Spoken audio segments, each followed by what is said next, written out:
What's up, guys? I hope you guys are having a good day. I had to take a second to reach out because I wanted to share something with you that I think that I don't know. I read this story in the Atlanta Black Star and it really got me processing, a lot of this stuff.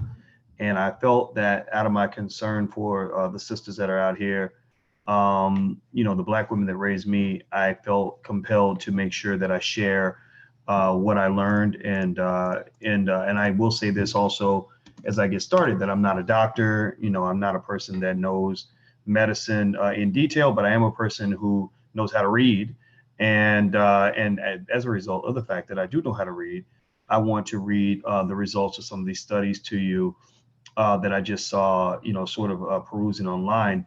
It has to do with black women's hair, and basically for the longest time, it was really fascinating. For a long time, they never really did any studies to determine, like, whether or not these chemicals that are put in your hair care products are good or bad for you.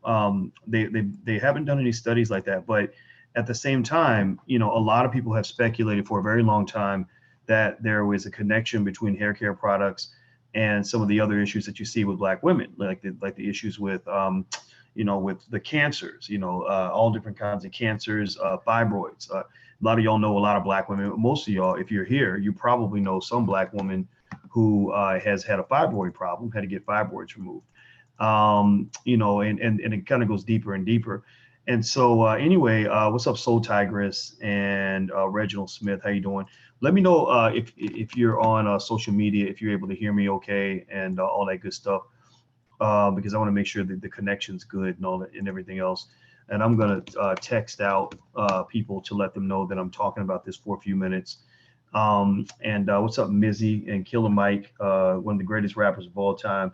Mizzy Jackson, Let's Go, Esco, and everybody else. By the way, Mike, reach out to me, man, because I want you to come to the next All Black National Convention. You set the last one off, and I would love for you to come back. And so, and next time I will pay you because I know you did it pro bono, and I respect you for that.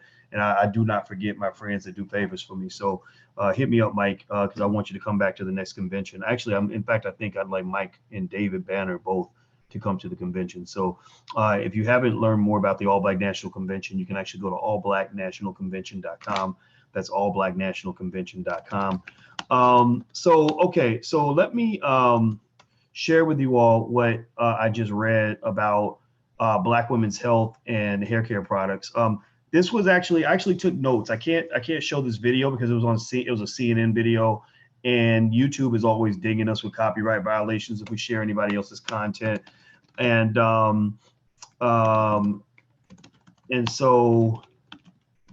so basically, I can't play the video, but I did find it on Atlanta Black Star, which is an extraordinary news site. I do approve of Atlanta Black Star.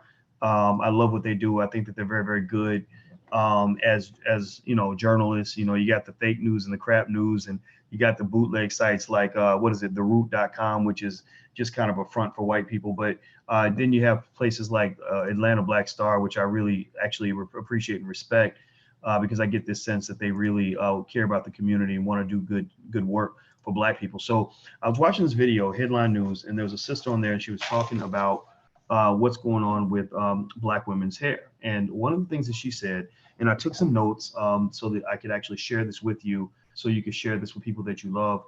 Basically, they analyzed about 18 different hair care products that are commonly used amongst black women. And they found that 72% of the products that are, or of the chemicals in these products, or sorry, scratch that, 72% of these products have chemicals that lead to problems with estrogen, right? They create excess estrogen production. Now, if you're not aware of estrogen and testosterone and all that, women tend to have more estrogen than men. men tend to have more testosterone than women. Testosterone is a chemical in men that makes us aggressive, and it's correlated with ambition and energy, but it's also correlated with abuse and infidelity. So just so you know, like, so athletes, for example, have a lot of testosterone. Some of the athletes even take extra testosterone so they can have higher energy levels and compete at a higher level. So anyway, Kimmy says, check your Instagram inbox. I will check it. So thank you for telling me that. And so anyway, so 72% of these products have chemicals that lead to problems with estrogen, which throws off your hormones. Now, I've read some stuff on estrogen. I'm not a doctor. I'm going to talk to my sister, Dr. Latanja Watkins, who actually is a doctor, and I'd love to get her take on this. So maybe I can even get her to come in. But basically, I did a little research on, what happens when you have excess estrogen, in your body. What can this do to you? And I wasn't surprised one bit when the woman on the show on CNN, it was CNN HLN, which is a subsidiary CNN, Headline News. I wasn't surprised at all when she said that excess estrogen is what is linked to the fibroid issue. In most of y'all, I want you to just say something. Just type yes, raise your hand, whatever it is you want to do. Tell me if you know a Black woman somewhere who had a problem with fibroids. Everybody, tell me if you know of some Black woman somewhere. Raise your hand if you know a Black woman somewhere who has had a problem with fibroids. It happens to damn near, it seems like everybody, and it's usually mostly Black women that have the fibroid issue. I don't really hear a lot of women who are not Black talk about fibroid problems. And so what she talks about is this term she uses called endocrine disruptors, which disrupts your endocrinology, I guess, in your body. I don't know if I used the term correctly or not, but these endocrine disruptors are what causes the spike in estrogen, which can cause the fibroid issues, et cetera. So what basically is, they're kind of concluding here, and I kind of speculated this, but I think this is great because this is the first time we have some really good scientific confirmation, is that these chemicals are killing you. Straight up, point blank, period. They're killing you. I'm not here to tell Black women what to do with their hair. My God, my daughter is a hair and beauty expert, Naturally Tree. She does hair and beauty videos, and she'll have 100,000 women watching. Like literally there'll be 3,000 women watching. By the time the video is done, it'll have 100,000 views. So I know it's a sensitive area. It's a big deal. I'm not here in any way to tell anybody what to do with their hair, but I am here to say that there is scientific evidence that a lot of the chemicals that you were told to use since you were a little girl are killing you. And a lot of it, so this excess estrogen issue, I sort of, knew about the fibroid thing. I already speculated that, but then I went a little bit deeper and I said, okay, so what are some of the other problems that can occur with excess estrogen? So I did a little research, and I went to a site, it's weightandwellness.com. It's this random site, but it's articles written by Brenna Thomas, MSRDLD. So I don't know what all those letters are, but I guess she's got a master in science, or maybe she's I assume RD, maybe there's something related to nursing. She's got a lot of letters, so it seems like she knows what she's doing, but it doesn't say MD. So I just want you to know that. But anyway, she does say though, but she does write in a way that seems to imply that she knows what she's talking about. And one of the things she talks about is hormone fluctuations that are led to excess estrogen, or that are linked to excess estrogen. So she said hormone fluctuations that often lead to PMS, bloating, fluid retention, and breast tenderness are usually thought of as a normal part of being a woman. These symptoms, however, may be a sign of high estrogen levels or estrogen dominance. The hormone estrogen may have you thinking that it's just a female issue, but men are also impacted by estrogen dominance. Oh, registered dietitian. Thank you very much. Thank you for correcting me in the midst of my woeful ignorance. Okay, so here's what they said in terms of health concerns related to excess estrogen. They said today, girls as young as 9 and 10 are starting to menstruate. And you see that honestly in a lot of hood schools more often now. I mean, you see little girls with, starting to develop curves and breasts and everything at a super early age, menstrual cycles at an early age. And really, if you think about it, as part of the culture, you do have a lot of these little girls that get that first straightener or whatever the hell it is that they put in their hair, relaxer, I guess, when they're like, infants, maybe 1, 2, 3 years old. And they said that other signs of estrogen dominance in women include irregular menstrual cycles, endometriosis, I don't know what that is, I can look it up, infertility, and hormonal headaches. A body sign of high estrogen is excess weight. Now pay attention now. This is, I mean, come on, you're talking about black women now. A body sign of high estrogen is excess weight around the hips, the thighs, and the low abdomen, and difficulty losing weight. Now, I ain't gonna lie, I'm a black man. A thick black woman is like literally the most amazing thing ever created since ice cream. But, you can't pretend like African American women's bodies are the same as everybody else's, right? You can't act like we don't have some extra hips and curves and all that with the women. And I assume maybe these hips and curves and all that would still be there even without the chemicals. But they're saying that these high estrogen levels can be connected to that could be one of the signs of this problem. So for some women, she says estrogen dominance takes a more serious and life-threatening form, such as breast, endometrial, or uterine cancer. So now they're using the C word, cancer. Now they're saying high estrogen levels can connect to cancer, right? And scatter what's that? Scatter Yarsharal says too thick is not good. I agree. There's a thin line between thick and fat. And that's it takes scientific analysis in a barbershop for brothers to explain to you the difference between thick and fat. Like they were talking about the hip to waist ratio. Women don't always see it, but brothers know. Brothers know the difference between thick and fat. But even thick isn't always healthy. And I'd rather you be healthy than to be thick. So I think that as men, we got to know how to appreciate when sisters are really healthy instead of get mad because they don't have like 80 pounds of junk in the trunk. I think that this whole big booty thing is very weird to me in the sense that like now you got people literally getting these crazy injections. And the funny thing is it's not mostly African-American women that do it because a lot of black women have the natural curves and all that. But I went to Colombia, and Medellin, Colombia is one of the capitals, the world capitals of plastic surgery. So I went down there and saw like booties that looked like they were built in outer space. Like I'm talking about like women that would be like so tiny where you're like, that ass should not be connected to that person. She looks like a cartoon character right now. But that's, I saw a lot of that. I literally was joking with Dr. Alicia, my significant other, and I said, who has a wonderful natural booty, by the way. And I said, let's count all the fake booties that we see while we're here in Colombia. That'll be fun. That'll be a little game. So we counted a lot. We got into the double digits, then I stopped. But anyway, they also mentioned when they talk about excess estrogen, that comes from these hair chemicals that are manipulating the estrogen inside a woman's body. They mentioned also, pay attention, they talked about cancer.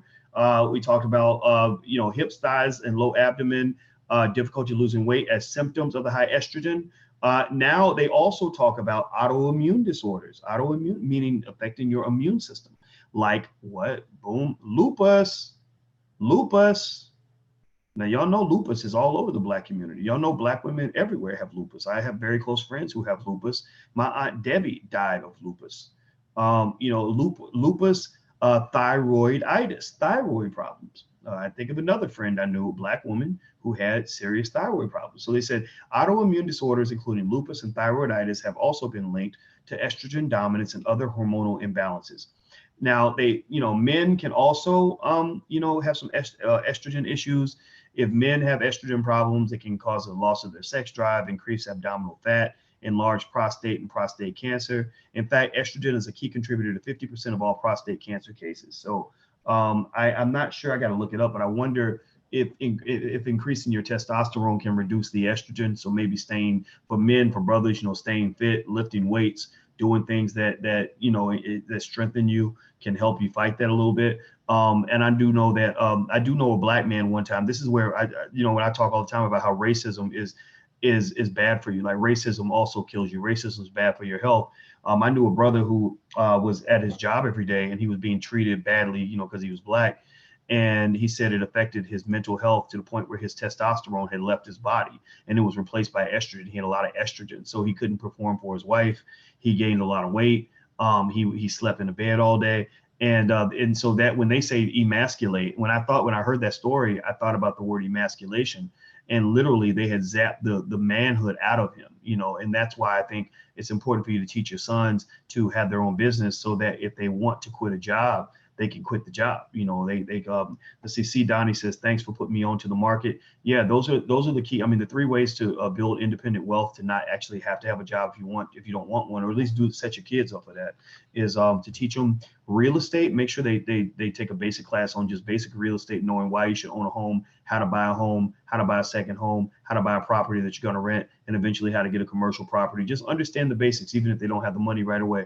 Number 2, investing in the stock market. When every study looks at the difference in wealth between the rich and the poor, what they find is that the differential in wealth is driven by one major factor. One major factor is that rich people are in the stock market, regular people are not. So the reason that there's a gap, you probably heard people complain about the gap between the rich and the poor, and how the gap has grown, like over the last 20 years, it's grown astronomically. Well, when scientists like me, finance PhDs like me, I'm not a guy who is just a financial expert, financial manager, or a financial consultant. I have a PhD, which means I train the experts, I train the managers, I train the consultants, right? That's the level of understanding. So when scientists like myself go in and do statistical analysis to figure out, like, why is this gap so big? Why do some people have all the money and other people don't? They found that the people who had the most money were the ones who pretty much chose to invest in the stock market long ago. They started maybe in the 70s, 80s, and 90s, and they just kept doing it consistently, and their money grew. And so that comes up a lot in these conversations about Nike. People say, like, I made a joke and I said, I'm not going to buy any more Nike shoes. I already got Nike gear. Look, this is a Nike swoosh. I got Nike shoes underneath. Let me see. Let me show you guys. I'm a Nike fan. I ain't gonna lie. Look, these are the shoes I train with. These are my cross trainers right here, and these are my Jordans. Look at those. Tell me those are not some slick ass Jordans. Don't tell me you don't wish you had some Jordans that look like this, right? And then wait, I almost forgot. Bam! Look at that. Look at that. So believe me, I am a fan of Nike, but you will never see me spend more money on Nike gear than you see me spend on Nike stock. Right now, why do I say Nike stock? Well, that's just an example. It's a case study. It doesn't mean that that's all you should do. It doesn't mean that's all you should buy. It doesn't mean Nike. I know Nike stock's going to keep going up. It just means that if you look at history, and somebody who consistently bought Nike stock along with 20 or 30 other different stocks, spread their money out, that person's going to have a whole lot more money than somebody who just bought a bunch of gear. You see what I mean? So I'm not trying to tell you not to buy your gear. I'm not trying to tell you to be, to have the coolest whatever you want out of life. I got an iPhone. I got the fancy iPhone, and I got a Samsung. Ain't nothing wrong with getting what you want. It's just you also have to make sure you get what you need. You understand? So that's my principle on this. So anyway, so the first thing is real estate. Second thing is to teach your kids how to invest in the stock market so they can get into that rich category as opposed to the poor category. If they do it over a 20 or 30-year period, that's how you create the separation. Building wealth and building a wealth gap between yourself and average people is like a football game. If the University of Alabama, the #1 football team in the country, plays against the number 50 team in the country, they're not going to get a 50-point lead in the first 30 seconds. It's not going to happen quickly. It happens slowly. They run a play and another play and another play. And next thing you know, they get a few yards here and a few yards there. They score. And then about an hour later, you see that there's a gigantic gap in the score. So wealth gaps are the same way. A lot of people, when I say, hey, don't buy Nike shoes, buy Nike stock, they're making 2 mistakes based on what I just said. Number one, they're thinking that I'm saying just buy Nike stock and don't buy any other stock. That's not true. You should buy all the stocks. You should, spend as much on the stock market as you spend at fast food restaurants, as much you spend on shoes, whatever. And then the second assumption they're making is that this is going to happen in 2 weeks. It's going to happen quickly. Like that happened with Bitcoin and crypto. I started talking about crypto and everybody thought that I was saying crypto was going to make $1 trillion in a month. And it's like, no, investing is a long-term game. Do you understand? It's a long-term game. So the differences in wealth that occur from people that make investments slowly but surely over time, they happen over a 20-year period, 30-year period. They don't happen in 2 months. They don't happen in 2 months. So if anybody talks about that or talks in that way, correct them, please. We need to kill the ignorance, okay? Third thing is that you want your child to know is every Black boy especially has to know how to have his own business. Because when you have your own business, if you at least have those skills, then that means you can walk away and you can kind of figure things out and create a situation that really works for yourself. I know a guy who had a good job making really good money. He was making 6 figures. He got on the job. White people were acting white. Racism was all over the place. He wasn't being treated right. He hated it. And then he quit the job. And so when he quit the job, he forced himself to go learn how to start a business. So he went out and he hustled, he grinded. It was hard as hell. He didn't work at first, but he just kept staying with it, kept being consistent.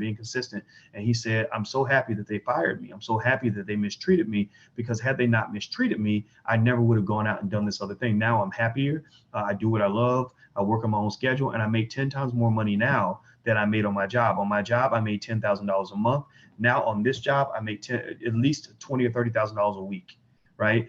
He makes, I think, or like $100,000 a month. That's about how much he makes with his business, right? And so anyway, those are some things that I was just sharing kind of as a side note. The obvious first topic was the issue with Black women and their health, and but part of your health is health is hugely psychological, and money is deeply connected to your psychological health. Tell me this. If you don't believe me, let me ask you this. If somebody took all the money out of your bank account right now, how would you feel? Would you feel psychologically healthy, or would you be pissed off and scared to death? Would you be feeling good, or would you be stressed out? Would you sleep well tonight, or would you sleep badly?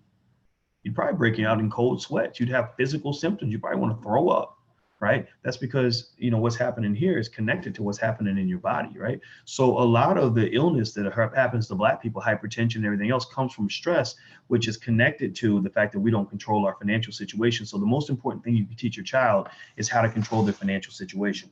So let me mention this again. Some sources of estrogen, places where estrogen might hit you. It looks like it says toxic estrogens called exoestrogens lead to estrogen dominance in both men and women. Exoestrogens come from things that you may come in contact with every day, including plastic water bottles, home cleaning chemicals, pesticides and herbicides, as well as industrial chemicals that can be found in air and water. Exoestrogens can also be found in food sources, mainly pork, beef, and dairy cows that have been given growth hormones orally or through injections. Although it is illegal to treat chickens with growth hormones, most chickens raised in confinement are given antibiotics. The antibiotics used to prevent illness, and all livestock are stored in their fat. So when you eat these products, antibiotic residues can lead to hormone imbalances and estrogen dominance. So then they talk about prescription medications, birth control pills, and hormone replacement therapy can also cause estrogen dominance. And interestingly, the symptoms many women experience with estrogen dominance are masked by these medications. These medications keep estrogen levels consistently high, so their hormone fluctuations are not felt and symptoms appear to subside. However, the cause of the symptoms, high estrogen, has not been addressed, only masked. Being overweight. Just being overweight or obese can lead to high estrogen levels in the body. Excess weight creates and stores excess estrogen in both men and women. So ways too that they mentioned, and now again, so in case you just got here, what we're talking about is this scientific study that basically says Black women are getting fibroids and cancers and other problems, largely because of the chemicals that are being sold to Black women to put into their hair. There's a video about it on HLN. Also, Atlanta Black Star covered the story, so I have to give them a shout out because they actually made me aware of what was going on here. Let me see. The story, the title is Black Women Hair Products May Be a Threat to Life, researchers say. Black women hair products may be a threat to life. And I'm gonna share the screen so you guys can kind of see it on the screen so you can see what it looks like. So here it is, and here's a sister that's talking about it. I can't play the video because YouTube always dings us with copyright violations when we share anything. This is not ours, but this is the video. So in case you want to go take a look at the article at Atlanta Black Star. The other thing that they mentioned is the ways to get rid of excess estrogen from your body. 1, getting 8 or 9 hours of sleep. So get plenty of sleep. 2, drink 8 to 12 glasses of water daily. Make sure it's filtered, not straight out of the tap. Okay, well, damn, then I'm messing up already because I drink my water out the damn tap, but I do drink a lot of water. Exercising several times a day, consuming a variety of vegetables, especially leafy green vegetables daily. They have some supplements out there that you can take. I'm not going to recommend any of them because I don't know if this lady may be trying to sell supplements or something, but there is a website or an app the Black woman on the HLN thing mentioned called Detox Me. At the Detox Me app, apparently you can find out more about the chemicals that might be in your hair care products and better ways to protect yourself and your family. So if you have Black women in your life that you love, or if you are a Black woman, then I hope that you will share this information and share this video. Also, don't forget the All Black National Convention happens at the end of this month in Philadelphia. We will talk about all different kinds of topics. I don't know if Black hair is on the agenda, but I do know Black love is on the agenda, Black politics, Black economics, Black real estate, Black education. All those things will be covered. Also, I'm going to unveil my 100-year plan for Black families, a 100-year plan for the Black community, how you can actually create a billion-dollar family. I'm not making this up. I'm not being stupid. I'm not talking pie in the sky, but literally you can create something now so that in 100 years, your family will be worth $1 billion. So that's something, and if not a billion, at least 100 million. And I'm not joking. It comes from the fact that I understand wealth in ways that other people do not, because, you know, you have a PhD, you see things in other ways that other people can't. And so if you want to know more about the convention, or you'd like to attend or check out the live stream, you can go to allblacknationalconvention.com. That's allblacknationalconvention.com. Make sure you hit the thumbs up button, the share button, the subscribe button, all that good stuff.